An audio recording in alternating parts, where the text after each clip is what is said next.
This is a 1972 Fiat 500L. My name is Andrew. This car is mine. I purchased it almost a year ago now.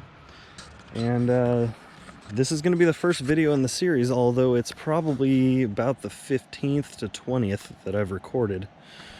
So I realized going through all the videos before I started posting the series onto YouTube that I didn't have a proper introduction video. So now here I am doing the introduction video. So first off, you can see this is a very, very small car. It's capable of fitting pretty much anywhere. It's actually a little bit longer than a smart car, but much shorter height-wise. And I believe it's not quite as wide. So the car comes with a rear engine, similar to a Porsche. And it has 2 cylinders at 499 cc's, which is a half-liter displacement, pumping out an impressive 17 brake horsepower and about 20 pound-feet of torque.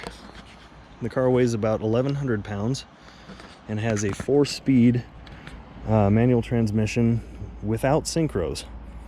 So the previous owner did swap out the transmission with a later Fiat 126 transmission internals, so it does have synchros now for second, third, and fourth, but for first gear you do have to come to a complete stop or rev match in order to keep it from grinding horribly.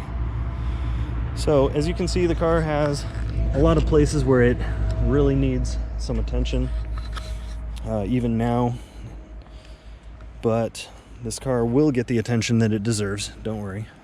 It's just going to take some time. So let me show you the inside here. I'm shooting at night because I just didn't want to hold off on posting any of these videos anymore. I've had all this video footage and just been hanging on to it. It's about time I show everybody. So you have no driver aids at all of any sort.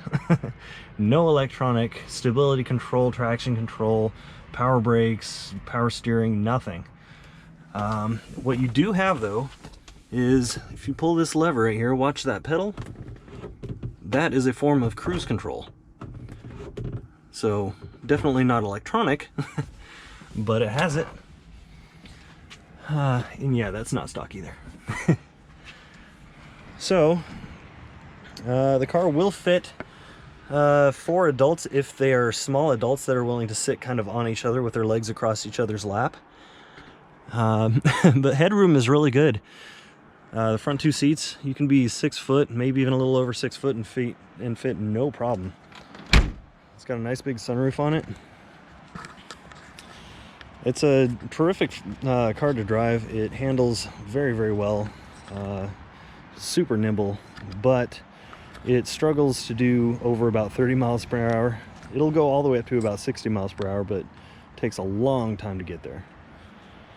So anyway, this car has a lot of work done already to it, but I will go over that more as I'm actually doing it in the later on videos. So please check those out. I've been putting a whole lot of work into this car. It's a terrifically fun little car. Got some videos that are going to be a lot more exciting than this one. I really hope you guys stick around and watch them. Take care.